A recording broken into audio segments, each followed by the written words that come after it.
یہ اس میں لگا ہوا ہے دھاگا، یہ لگایا ہے شاید میں نے۔ ارے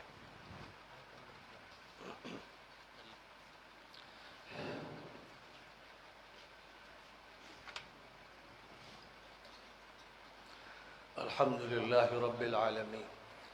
والصلاة والسلام على سید المرسلین محمد وآلہ وصحبہ اجمعین، اما بعد۔ بزرگان محترم، برادران عزیز، حاضرین کرام، 2 روزہ صوفی کانفرنس یعنی ہندوستان کے عظیم صوفیاء کے حالات، ان کے مقامات، ان کے فضائل اور ان کی خدمات پر یہ کانفرنس منعقد ہوتی رہی، اور اب یہ اس کی آخری نشست ہے، اور اس آخری نشست کا عنوان حضرت علی رضی اللہ عنہ، حضرت علی علیہ السلام کی ولادت کے دن کے طور پر، یا یوں کہیے کہ یوم ولادت کے جشن کے طور پر منایا جا رہا ہے۔ یہاں پر ضروری ہے کہ کچھ حقیقتیں لوگوں کے ذہن میں رہیں۔ جس دین کو ہم مانتے ہیں، جس کا نام اللہ تعالیٰ کی طرف سے الاسلام تجویز ہوا ہے، اور جس کے بارے میں ارشاد باری تعالیٰ ہے ان الدین عند اللہ الاسلام، دین اللہ کے نزدیک الاسلام ہے، اور الاسلام کے معنی خود سپردگی اور خود حوالگی کے ہیں، جس کا مطلب یہ ہے کہ انسان اپنے کو اللہ کے حوالے کر دے، اللہ کی عبادت سے اور اللہ کے لیے عبودیت سے اس کی وابستگی ایسی ظاہری اور باطنی اور روحانی اور مادی اور ہر نوعیت کی ہو کہ کہیں پر بھی اللہ کی عبادت اور اللہ کے ساتھ عبدیت اور عبودیت کے تعلق میں کسی طرح کی کوئی مداخلت نہ ہو، شرک کا کوئی شائبہ نہ پیدا ہو سکے۔ اللہ نے فرمایا هو سماکم المسلمین من قبل وفی هذا لیکون الرسول علیکم شہیدا وتکونوا شہداء علی الناس۔ اللہ نے تمہارا نام، تمہاری صفت مسلم رکھی ہے، تم مسلم ہو، اور یہ فرمایا گیا کہ رسول صلی اللہ علیہ وسلم تم لوگوں پر گواہ ہیں، ان کی ذمہ داری یہ ہے کہ وہ حق کی گواہی پیش کریں، اور پھر تمہاری ذمہ داری یہ ہے کہ پوری دنیا انسانیت کے سامنے تم حق کے گواہ بنے رہو۔ اس مقصد کی خاطر اللہ تعالیٰ نے الاسلام عطا فرمایا، اور یہ اعلان کر دیا کہ وَمَن يَبْتَغِي غَيْرَ الْإِسْلَامِ دِينًا فَلَن يُقْبَلَ مِنْهُ وَهُوَ فِي الْآخِرَةِ مِنَ الْخَاسِرِينَ۔ اسلام کے علاوہ کوئی بھی نسبت اللہ کی بارگاہ میں قبول نہیں کی جائے گی، اور جو بھی کسی دوسری نسبت کے ساتھ آئے گا وہ مردود ٹھہرے گا، اور سوائے گھاٹے اور نقصان کے اس کو کچھ حاصل نہیں ہوگا۔ ما كان ابراہیم یہودیا ولا نصرانیا ولكن كان حنیفا مسلما ولم يكن من المشرکین۔ ابراہیم یہودی نہیں تھے، نصرانی نہیں تھے، وہ مسلم تھے، اور ہر طرف سے کٹ کر اللہ کے لیے یکسو تھے، وہ شرک کرنے والے نہیں تھے۔ ان ابراہیم کان امتا قانتا للہ حنیفا ولم یکن من المشرکین شاکرا لانعمہ۔ ابراہیم حنیف تھے، ہر طرف سے کٹ کر بس اللہ کے اپنے کو انہوں نے اس طرح حوالے کر دیا تھا کہ ان کا تعلق کسی اور سے باقی ہی نہیں رہا تھا، صرف اللہ سے تعلق، اور اللہ کے فرمان پر عمل. وَإِذِ ابْتَلَىٰ إِبْرَاهِيمَ رَبُّهُ بِكَلِمَاتٍ فَأَتَمَّهُنَّ قَالَ إِنِّي جَاعِلُكَ لِلنَّاسِ إِمَامًا قَالَ وَمِن ذُرِّيَّتِي قَالَ لَا يَنَالُ عَهْدِ الظَّالِمِينَ. یاد کرو اس وقت کو جب کہ ابراہیم کو ان کے پروردگار نے مختلف فرمان دے کر آزمایا تھا اور انہوں نے اللہ تعالیٰ کا حق ادا کیا تھا اور جو بھی حکم دیا گیا تھا اس کو پورا کر دیا گیا تھا. تو اللہ تعالیٰ کی طرف سے فرمایا گیا میں تمام انسانوں کا پیشوا تمہیں بنا رہا ہوں. تو حضرت ابراہیم علیہ السلام نے بارگاہ الہی میں عرض کیا کہ کیا میری اولاد کو بھی امامت اور پیشوائی کا یہ منصب ملے گا؟ فرمایا کہ تمہاری اولاد میں جو غلط کار ہوں گے ان کو نہیں ملے گا. بات یوں واضح کر دی گئی کہ جو بھی تمہارے راستے پر ہوں گے، جو حق پرست ہوں گے، جو حنیف ہوں گے، جو مسلم ہوں گے، جو صرف اللہ وحدہ لا شریک لہ سے عبادت کا تعلق قائم کریں گے اور جو اپنے اپنے وقت کے پیغمبروں کا اتباع کریں گے، وہ صحیح معنی میں مسلم ہوں گے اور وہ تمہارے ساتھ ہوں گے، وہ تمہارے متبع ہوں گے. لیکن جو بھی اس راستے سے ہٹے گا وہ ظالم ہوگا اور اس کو امامت اور پیشوائی کا منصب نہیں ملے گا. نہ صرف یہ کہ اس کو منصب نہیں ملے گا، فرمایا وَلَا تَرْكَنُوا إِلَى الَّذِينَ ظَلَمُوا فَتَمَسَّكُمُ النَّارُ. تم ادنا میلان بھی اپنے دل کا کسی ظالم کی طرف مت رکھنا ورنہ دوزخ میں جاؤ گے. یعنی ظالم کی طرف میلان بھی اتنا بڑا جرم ہے جس پر اللہ کی طرف سے سخت سزا سنائی گئی ہے. بلکہ الا لعنت اللہ علی الظالمین، فرمایا گیا کہ اللہ کی لعنت ہو ظلم کرنے والوں پر. انہوں نے ظلم جس دور میں کیا ہو، جب کیا ہو، جہاں کیا ہو، جو ظالم ہیں اللہ کی ان پر لعنت ہے، وہ ملعون لوگ ہیں. کیونکہ اللہ تعالیٰ نے اس دین کو نظام عدل کے لیے برپا فرمایا ہے. وَأَقِيمُوا الْوَزْنَ بِالْقِسْطِ وَلَا تُخْسِرُوا الْمِيزَانَ. صحیح ناپ تول کرنا، صحیح بیلنس قائم رکھنا، میزان عدل کو قائم رکھنا، گھاٹا مت دینا، نقصان کسی کو مت پہنچانا. تو یہ نظام عدل ہے جس کو اللہ کی طرف سے قائم کیا گیا اور تمام پیغمبروں کو مامور فرمایا گیا کہ وہ اسی نظام کی دعوت دیتے رہیں، یہاں تک کہ آخری نبی حضرت محمد مصطفیٰ صلی اللہ علیہ وسلم کو تمام انبیاء کرام کے مشن کی تکمیل کے لیے برپا فرمایا گیا. آپ کو نیا دین نہیں عطا فرمایا گیا، آپ کو وہی دین دیا گیا جو دین حضرت عیسیٰ کو دیا گیا، حضرت موسیٰ کو دیا گیا اور ان سے پہلے پیغمبروں کو دیا گیا. فرمایا اللہ نے اِنَّا أَوْحَيْنَا إِلَيْكَ كَمَا أَوْحَيْنَا إِلَى نُوحٍ وَالنَّبِيِّينَ مِن بَعْدِهِ. اے نبی ہم نے آپ کو بھی پیغام اسی طرح دیا جیسے ہم نے پیغام نوح کو دیا تھا اور ان کے بعد کے انبیاء کو دیا تھا. کہیں فرمایا شرع لکم من الدین ما وصى به نوحا والذی اوحینا الیک وما وصینا به ابراہیم وموسیٰ وعیسیٰ ان اقیموا الدین ولا تتفرقوا فیہ. ہم نے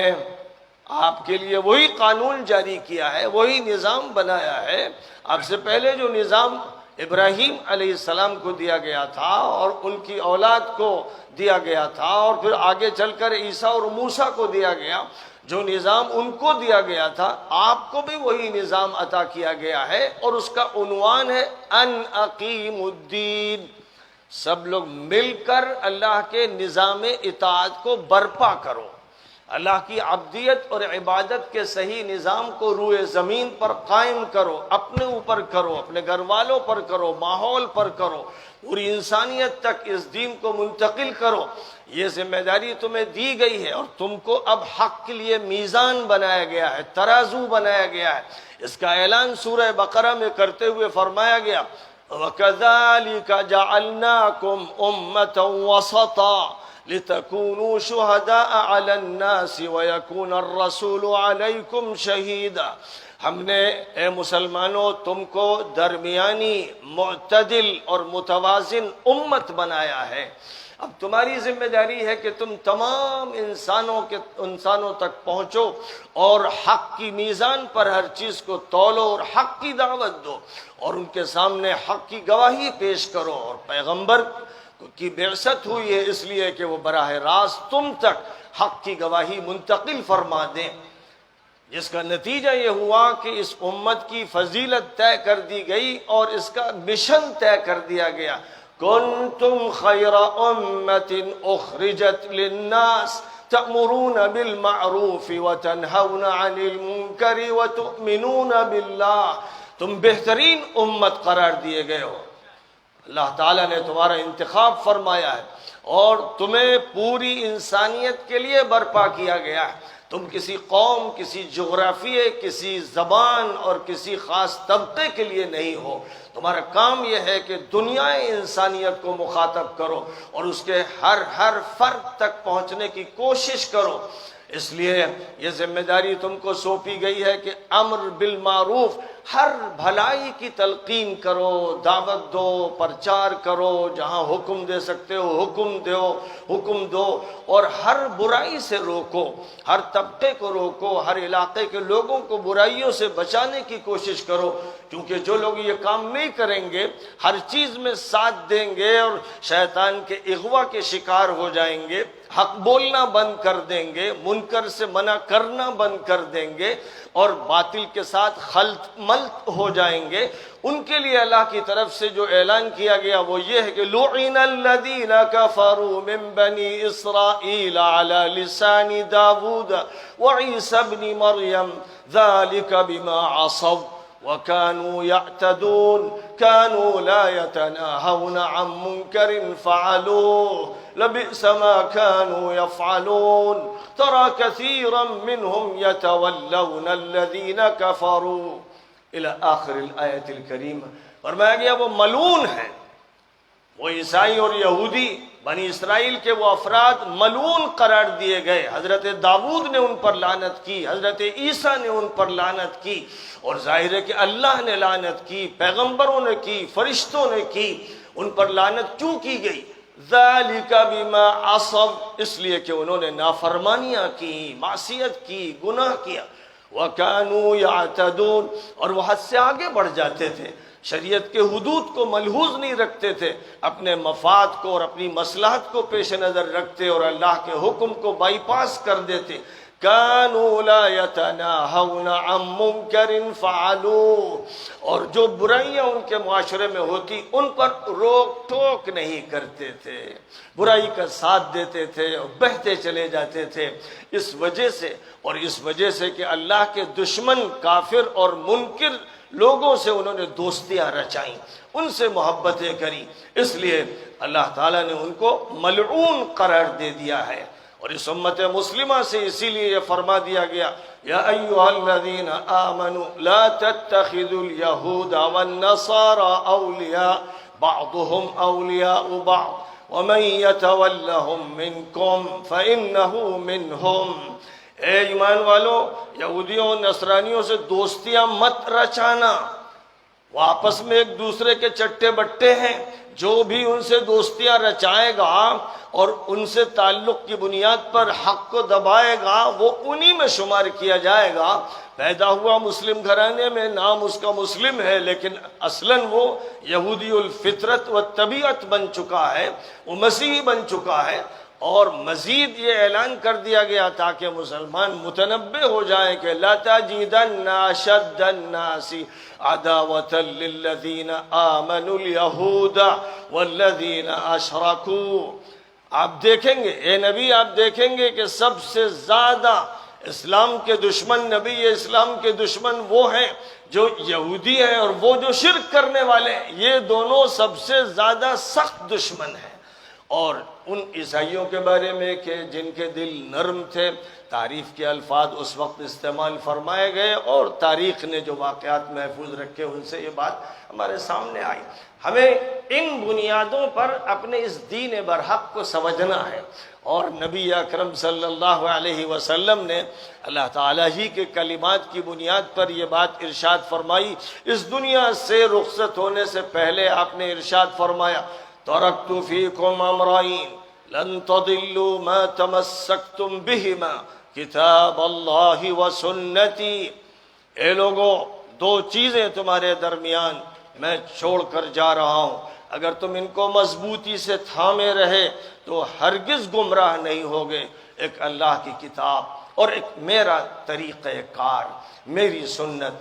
میں جو کچھ تمہیں عطا کروں، کیونکہ قرآن نے خود کہہ دیا تھا کہ ما آتاکم الرسول فخذوہ وما نہاکم عنہ فانتہوا۔ نبی جو تمہیں دے دیں اسے لے لو، اور نبی جس چیز سے روک دیں اس سے رک جاؤ۔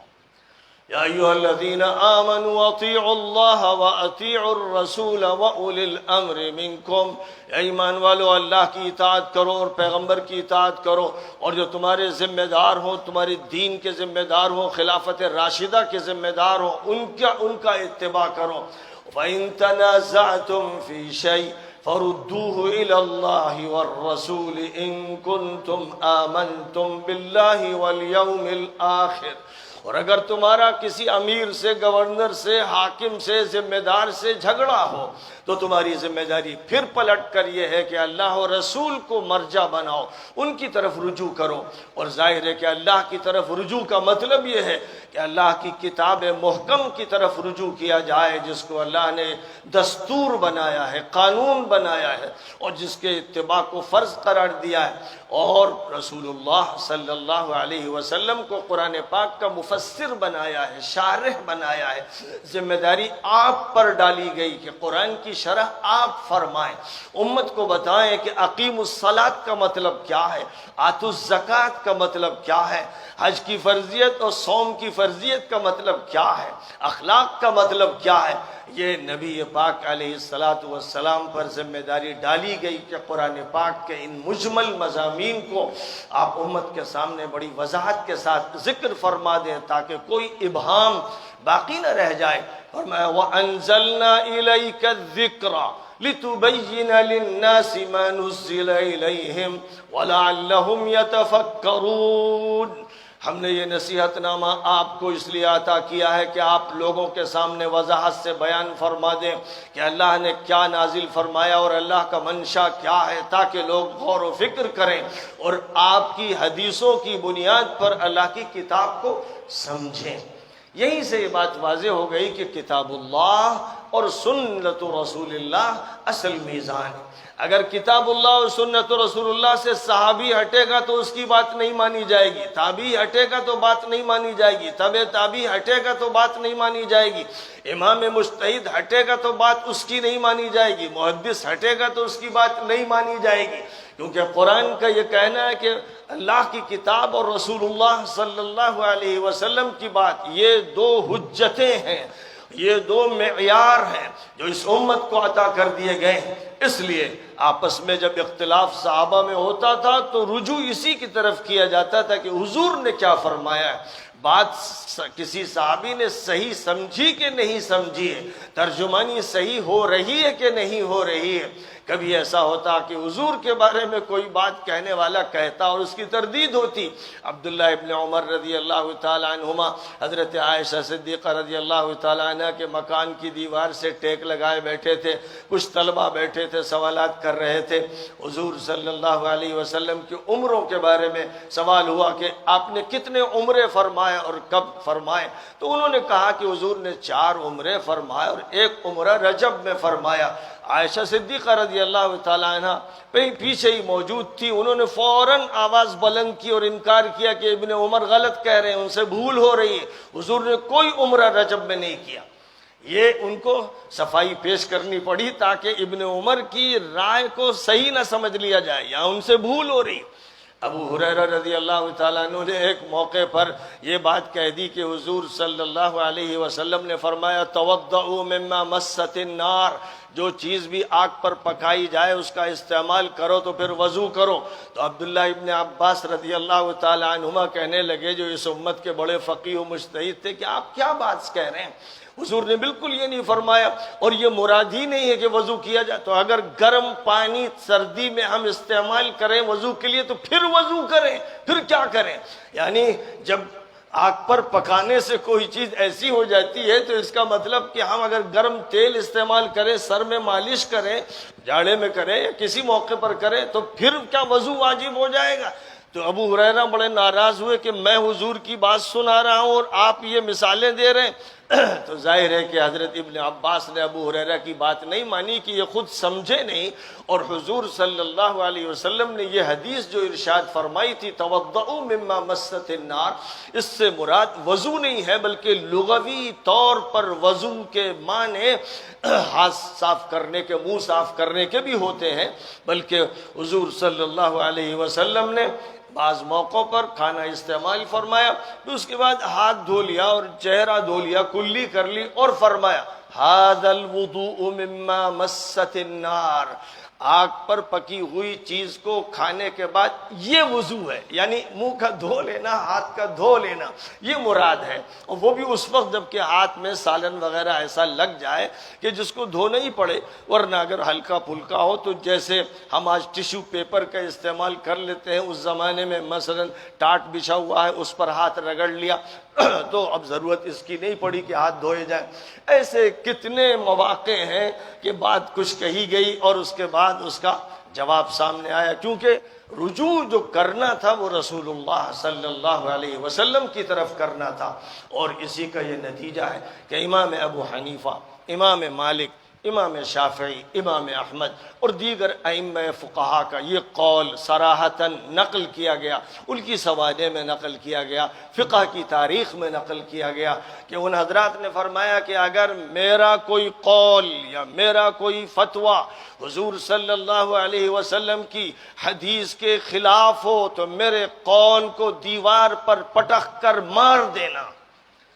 اب اس سے زیادہ کیا کہا جا سکتا ہے؟ یعنی وہ ائمہ جن کے کروڑ ہا کروڑ متبعین ہونے والے تھے، اور خود ان کے دور میں ہزار ہزار افراد ان کے مقلد تھے، انہوں نے اپنے مقلدین سے یہ کہا کہ ہم کو ایسا امام نہ بنا دینا کہ رسول اللہ کی رسالت میں شریک ٹھہرا دو، اگر ہماری کوئی بات حضور کی حدیث کے خلاف ہو تو اس ہماری بات کو تم دیوار پر پٹخ کے مارنا، یعنی اس میں اپنے غصے کا اور کراہت کا اظہار کرنا، یہ مت کرنا کہ ہم تو مقلد ہیں ابو حنیفہ کے، ہمیں حدیث سے کیا کام۔ اسی ہندوستان کی سرزمین پر حضرت شیخ عبدالحق محدث دہلوی رحمۃ اللہ علیہ سے پہلے علماء کی یہ حالت تھی کہ وہ سب کچھ پڑھتے تھے، فلسفہ بھی پڑھتے تھے اور منطق بھی پڑھتے تھے، حدیث یا تو پڑھتے نہیں تھے، اور زیادہ سے زیادہ مشکات پڑھ لی یا مشارق الانوار پڑھ لی، وہ بھی ٹھیک سے نہیں پڑھتے تھے۔ کوئی بحث ہوتی تھی تو کہتے تھے ہمیں ابو حنیفہ کا قول چاہیے، حدیث نہیں چاہیے۔ یہاں تک نوبت پہنچ چکی تھی،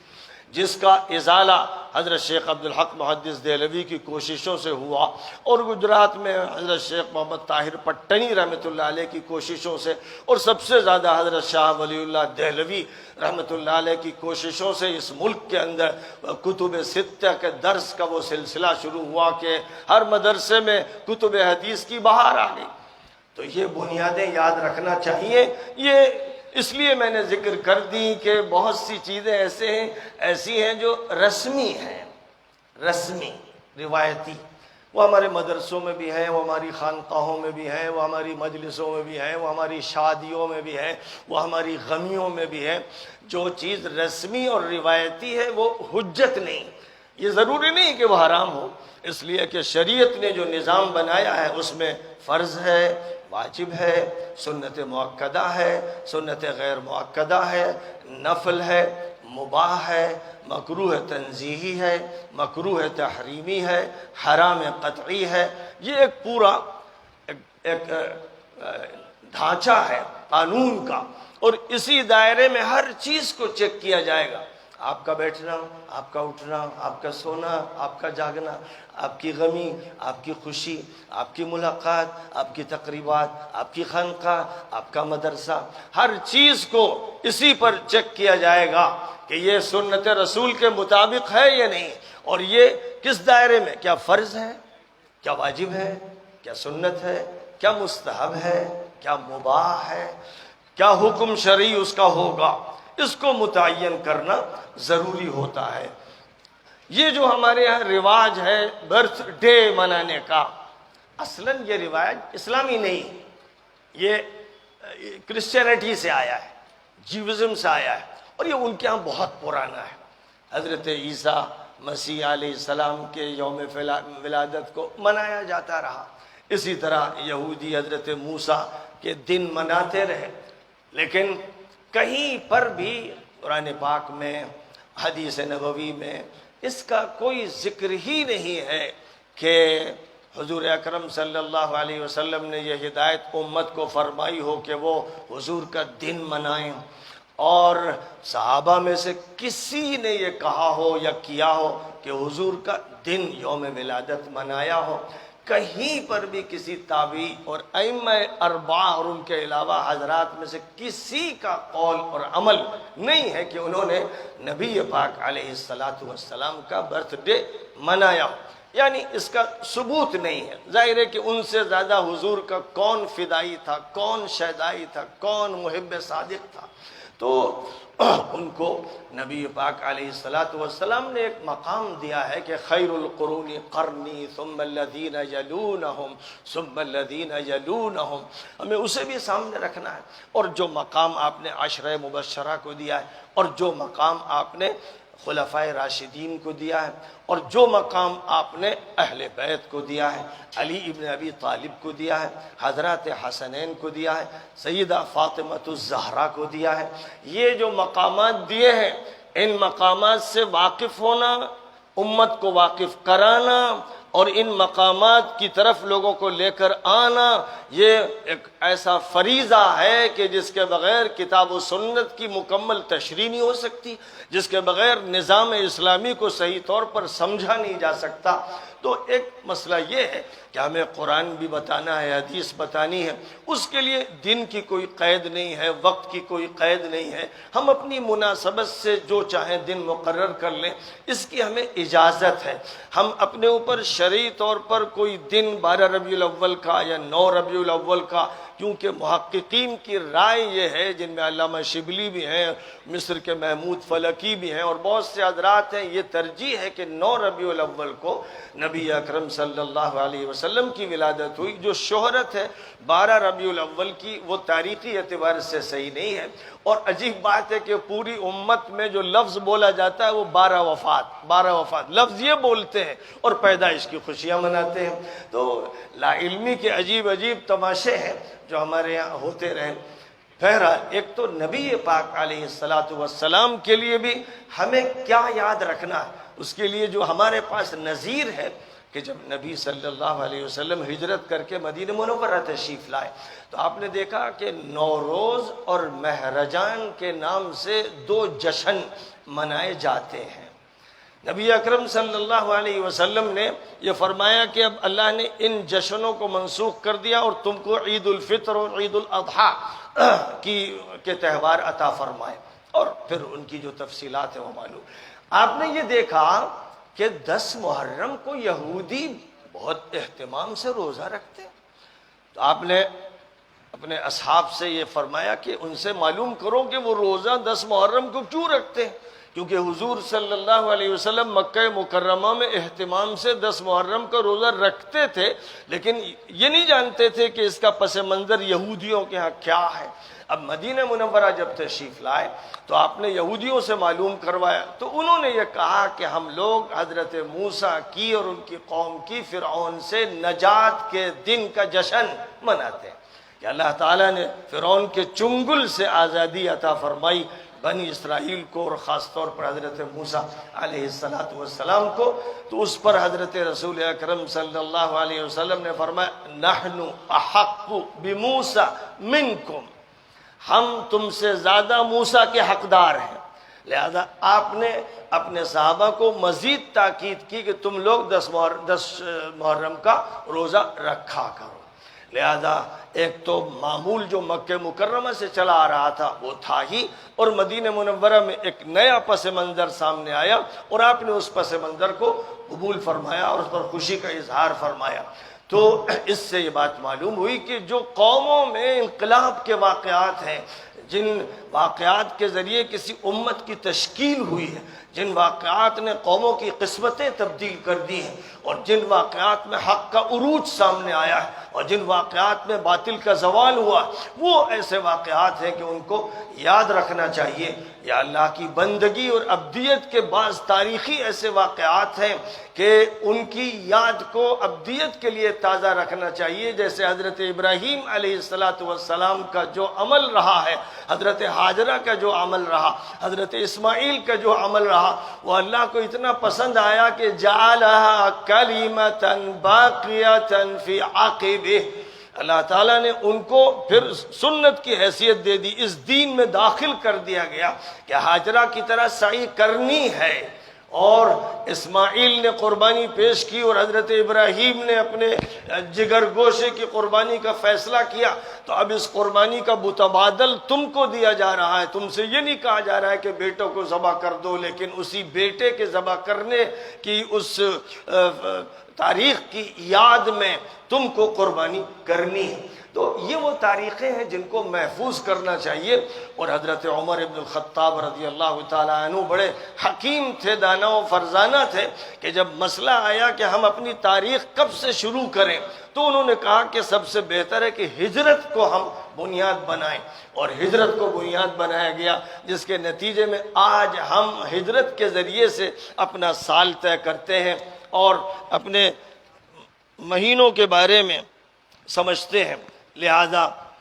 اس سے ایک بات معلوم ہوئی کہ اس کی بڑی حیثیت ہے۔ اب نبی اکرم صلی اللہ علیہ وسلم نے اپنی پیدائش کے سلسلے میں ایک بات یہ ضرور فرمائی کہ آپ اہتمام کے ساتھ دوشنبے کا روزہ رکھتے تھے، کیونکہ دوشنبے میں آپ پیدا ہوئے تھے، تو آپ نے اس دن کو روزے کے لیے منتخب فرمایا۔ اس لیے ہونا یہ چاہیے کہ اگر ہم حضرت رسول پاک علیہ السلام کا یوم ولادت منائیں تو امت روزہ رکھے، یعنی حضور صلی اللہ علیہ وسلم کے اتباع میں اس دن روزہ رکھا جائے تو یہ بہت اچھی بات ہوگی۔ لیکن جو جشن منایا جاتا ہے، اور آپ سب جانتے ہیں جس طرح جھاڑ فانوس لٹکائے جاتے ہیں اور قمقمے جلائے جاتے ہیں اور مٹھائیاں بانٹی جاتی ہیں،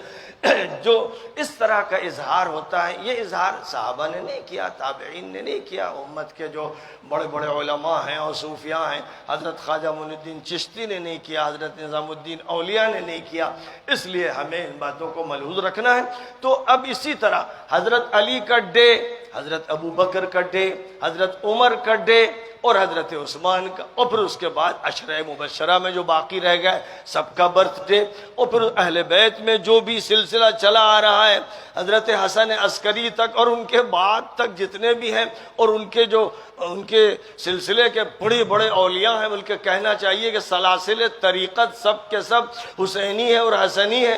الا ماشاء اللہ کچھ اور بھی ہے، لیکن زیادہ تر ایسا ہے۔ تو پھر ان سب کا برتھ ڈے اگر ہم منائیں گے تو صحابہ کرام ہی میں کم از کم 12,000 وہ تعداد ہے کہ حافظ ابن حجر نے الاصابہ میں ان کا تذکرہ کیا ہے، تو 12,000 تو برتھ ڈے یہ منانے پڑیں گے، اور تابعین کا جہاں تک تعلق ہے وہ 30-40 ہزار تک پہنچ گئے ہیں، تو 30-40 ہزار ایک سال میں ہم کو برتھ ڈے وہ بھی منانے پڑیں گے، اور اس کا نتیجہ پھر کیا نکلے گا کہ یہ امت بس غیر مسلموں کی طرح اور شرک کرنے والوں کی طرح اسی میں الجھ کے رہ جائے گی کہ ہر دن کچھ نہ کچھ منانا ہے۔ اس لیے یہ بات اچھی طرح معلوم رہنی چاہیے کہ یہ ایک مسئلہ ایسا ہے کہ مباح ہو سکتا ہے اگر روایات، رسومات سے اور ایسی چیزوں سے بچتے ہوئے تعارف کرایا جائے، ابو بکر صدیق کا تعارف کرایا جائے اس مناسبت سے کہ وہ ان کا یوم ولادت ہے یا ان کا یوم اسلام ہے۔ میں تو سمجھتا ہوں کہ یوم ولادت سے زیادہ وہ دن سب سے اہم ہے جب انہوں نے اسلام قبول کیا، جب عمر نے اسلام قبول کیا سن 5 نبوی میں، اور ان سے پہلے حضرت عثمان نے قبول کیا، اور علی تو اسلام کی گود میں پیدا ہوئے، اسلام کا دودھ پیا، ان کا تو رگ و ریشہ ہی اسلام سے تیار ہوا ہے، کیونکہ وہ بالکل ابتدائی عمر میں تھے کہ حضور پاک علیہ الصلوۃ والسلام کے گھر میں آ گئے، اور حضور کے ایک بیٹے کی طرح ان کی پرورش ہوتی رہی، اس لیے ان کو جو نسبت ہے رسول صلی اللہ علیہ وسلم سے، خصوصی طور پر وہ نسبت تمام صحابہ سے ممتاز ہے، اور اس میں ایک فوقیت والی ایسی شان ہے جس پر کسی کو زبان اعتراض نہیں کھولنا چاہیے، اور اس کا تعلق نہ شیعیت سے ہے اور نہ بیجا سنیت سے ہے، بلکہ ایک حق ہے، ایک تاریخ ہے کہ حضرت علی کو اللہ تعالیٰ کی طرف سے ایسا مقام دیا گیا ہے، اور نبی صلی اللہ علیہ وسلم نے جس حدیث میں یہ فرمایا تھا کہ تم اگر ابو بکر کو خلیفہ بناؤ گے تو انہیں امانت دار اور دنیا میں زہد اختیار کرنے والا اور آخرت سے رغبت رکھنے والا پاؤ گے، اور اگر تم عمر کو خلیفہ بناؤ گے تو انہیں طاقتور اور امانت دار پاؤ گے، وہ اللہ کے بارے میں کسی ملامت کرنے والے کی پرواہ نہیں کریں گے، اور اگر تم علی کو خلیفہ بناؤ گے اور میں نہیں دیکھ رہا ہوں کہ تم ایسا کرو گے۔ بڑی خطرناک بات ہے، بڑی خطرناک بات ہے، لیکن فرمایا اور اگر تم علی کو خلیفہ بناؤ گے تو انہیں ہدایت دینے والا اور ہدایت یافتہ پاؤ گے، وہ تمہیں صحیح راستے پر لے کر چلیں گے۔ حضرت عمر رضی اللہ تعالیٰ عنہ سے جب ان کو مسجد میں زخمی کر دیا گیا تھا نماز پڑھاتے ہوئے، اور اب آخری وقت تھا، ان سے یہ پوچھا گیا کس کو بنایا جائے، کئی نام ذکر کیے گئے، جب حضرت علی کا تذکرہ کیا گیا تو فرمایا کہ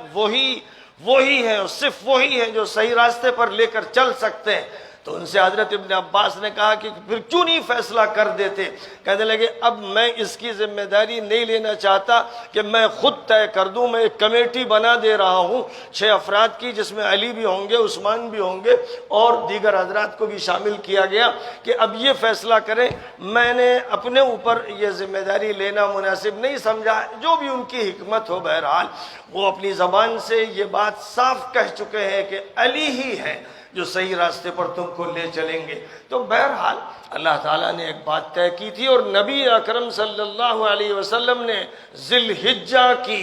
18 تاریخ میں سن 10 ہجری میں غدیر خم کے مقام پر 40-50 ہزار صحابہ کے بیچ میں یہ بات ارشاد فرمائی تھی، اے لوگو میرا آخری وقت ہے،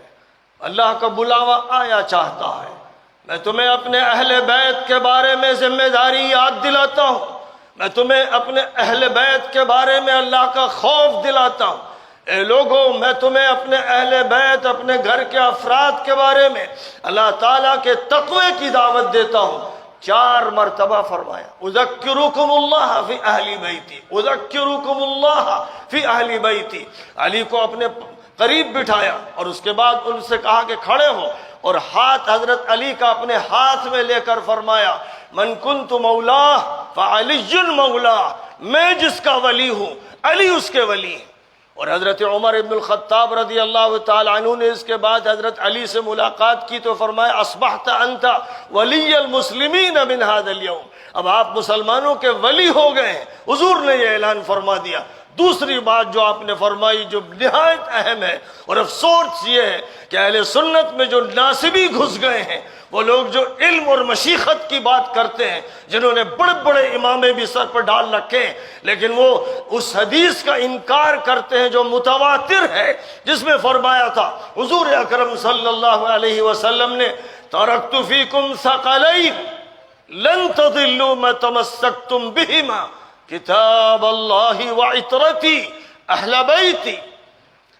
2 بھاری ذمہ داریاں اے مسلمانوں میں تمہارے درمیان چھوڑ رہا ہوں، اگر تم ان کو مضبوطی سے تھامے رہے تو ہرگز گمراہ نہیں ہوگے۔ ایک اللہ کی کتاب اور دوسرے میرے اہل بیت، ہاتھ پکڑ کر علی کو سامنے کر کے 40-50 ہزار صحابہ بیٹھے تھے، ان کے سامنے کرتے ہوئے فرمایا کہ اگر تم ان کو مضبوطی سے تھامے رہو گے تو گمراہ نہیں ہوگے۔ ہائے افسوس ہے بسا آرزو کے خاک شدہ کیا ہو گیا لوگوں کو جو حضور کا نام لینے والے تھے اور ساتھ اٹھتے بیٹھتے تھے، کیا ہو گیا تھا ان کو کہ وہ علی کے خلاف باغی ہو گئے، وہ علی کے خلاف تلواریں چلانے لگے، نیزے چلانے لگے۔ نبی نے فرما دیا تھا کہ علی کے ساتھ عمار ہوں گے، اور جو عمار کو شہید کرے گا وہ باغی ہوگا، تاغی ہوگا، سرکش ہوگا۔ اور یہ فرمایا تھا کہ جو بھی گروہ عمار کو شہید کرے گا وہ اہل ایمان کو جہنم کی طرف بلا رہا ہوگا، اور عمار جنت کی دعوت دے رہے ہوں گے۔ یہ نبی کے بیانات ہیں، اور یہ روایت بخاری شریف میں ہے، اور ترکت فیکم ثقلین کی روایت احادیث کی اتنی کتابوں میں ہے اور اتنے صحابہ سے منقول ہے کہ حافظ ابن حجر ہو یا امام ذہبی ہو یا امام سیوطی ہو یا امام عجلانی ہو یا آج کر کے البانی ہو، سب کا کہنا ہے کہ یہ روایت متواتر ہے۔ اس متواتر روایت کو ناصبیوں نے کہاں غائب کیا؟ انہوں نے یہ جرم کیوں کیا؟ انہوں نے حضرت علی کے حالات پر پردہ کیوں ڈالا؟ ان کے بہت سے لوگ علی سے کیوں لڑے؟ انہوں نے حضرت حسن کو زہر کیوں دیا؟ انہوں نے حضرت حسین اور پورے خاندان نبوت کو تڑپا کر کیوں مارا؟ کیا دنیا کی تاریخ میں کسی یہودی نے، کسی عیسائی نے، کسی فرعون نے، کسی نمرود نے نبی کی اولاد کے ساتھ وہ کیا جو ان مجرموں نے، پاپیوں نے، گنہگاروں نے، ملعونوں نے کیا؟ ظاہر ہے کہ اللہ کا یہ فیصلہ تھا کہ جن لوگوں نے یہ کیا تاریخ ان کا نام نہیں لے گی، ان کے نام سے کراہت پیدا ہو جائے گی۔ اور دوسری طرف اللہ کا یہ فیصلہ ہوا کہ حضرت علی سے انا مدینۃ العلم وعلی بابھا کا جو سلسلہ چلے گا، اور ایک صحابی کے بیان کے مطابق کان یتفجر العلم من جوانبہ، ہر پہلو سے حضرت علی کے علم کے چشمے پھوٹتے تھے۔ یہ جو مقام اللہ نے ان کو عطا فرمایا، اس مقام کا اظہار اس طرح ہوا کہ پوری دنیا میں اصلاح کی، تجدید کی، دین کی نشر و اشاعت کی، تربیت کی، روحانیت کی، اور ہر نوعیت کے اسلام کے فروغ کی جو کوششیں ہوئی ہیں، 99% حضرت حسین علیہ السلام کی اولاد کے ذریعے ہوئی ہیں۔ یہ تاریخ کی وہ دلیل ہے جس کا انکار کوئی اسکالر نہیں کر سکتا، کوئی ہسٹورین نہیں کر سکتا، کوئی مسلم و غیر مسلم نہیں کر سکتا۔ آج ہم انہی کے اس ظل ہمایونی میں اور انہی کے اس سایہ عاطفت روحانی میں بیٹھے ہوئے ہیں۔ جس خانقاہ میں بھی ہم بیٹھ جائیں، معین الدین چشتی کی خانقاہ ہو یا نظام الدین اولیاء کی خانقاہ ہو یا بہار شریف کے یحییٰ منیری کی خانقاہ ہو یا بھاگلپور کے پیر دمڑیا کی خانقاہ ہو، یہ سب حسینی سائے کے تحت ہے۔ کہیں حسنی سلسلہ بھی ہے، ضرور ہے، لیکن جو مقام اللہ تعالیٰ نے اس میدان میں حضرت حسین کو عطا فرمایا اور ان کے ذریعے سے حضرت علی سے سارے سلاسل کا سلسلہ جڑا ہے، یہ ایک ایسی تاریخی حقیقت ہے جس کو یاد رکھنا چاہیے کہ جن لوگوں نے خلافت راشدہ چھین لی ان پر لعنت کی بارشیں ہوتی رہیں، اور خلافت راشدہ اللہ تعالیٰ نے اپنی حکمت کے تحت خانقاہوں کی طرف منتقل کر دی، مدارس دینیہ کی طرف کر دی۔ یہ خلافت راشدہ کے نظام کی یادیں اب یہاں سے دلائی جاتی رہیں گی، یہ یادیں یاد دلائی جائیں گی اور امت کو ان سے جوڑا جائے گا۔ بس اس پہلو سے آج کا جو یہ اجلاس ہے اور الحمدللہ مسک الختام ہونے جا رہا ہے، یہ اس بات کی دلیل ہے کہ اللہ تعالیٰ نے خانقاہ پیر دمڑیا کی قبولیت کا فیصلہ فرما دیا ہے، اور سب لوگ اس سلسلے کو زندہ کرنے اور احیاء و تجدید کے کام میں لگنے کا عزم مصمم کر چکے ہیں۔ اللہ تعالیٰ ہم سب کو اپنے فضل و کرم سے اس راستے کے لیے قبول فرما لے جو راستہ حسینی ہے اور راستہ حضرت علی کا ہے، جن کے لیے نبی نے فرما دیا کہ وہی تم کو صحیح راستے پر لے کر چل سکتے ہیں، اور جن پر اور حضرت حسن پر خلافت راشدہ کے اختتام کے بعد اللہ تعالیٰ نے رشد اور ہدایت اور صلاح کے اس سلسلے کو کہیں اور سے جوڑ دیا، حسن بصری سے جوڑ دیا، محمد ابن قاسم سے جوڑ دیا، حسین سے جوڑ دیا، زید سے جوڑ دیا، محمد الباقر سے جوڑ دیا، جعفر الصادق سے جوڑ دیا، اور جو بھی اس راستے پر چلے ان سے جوڑ دیا۔ اللہ ہم سب کو صحیح فہم عطا فرمائے اور ناصبیت سے اور رافضیت سے اور ہر طرح کے انحراف سے ہماری حفاظت فرمائے۔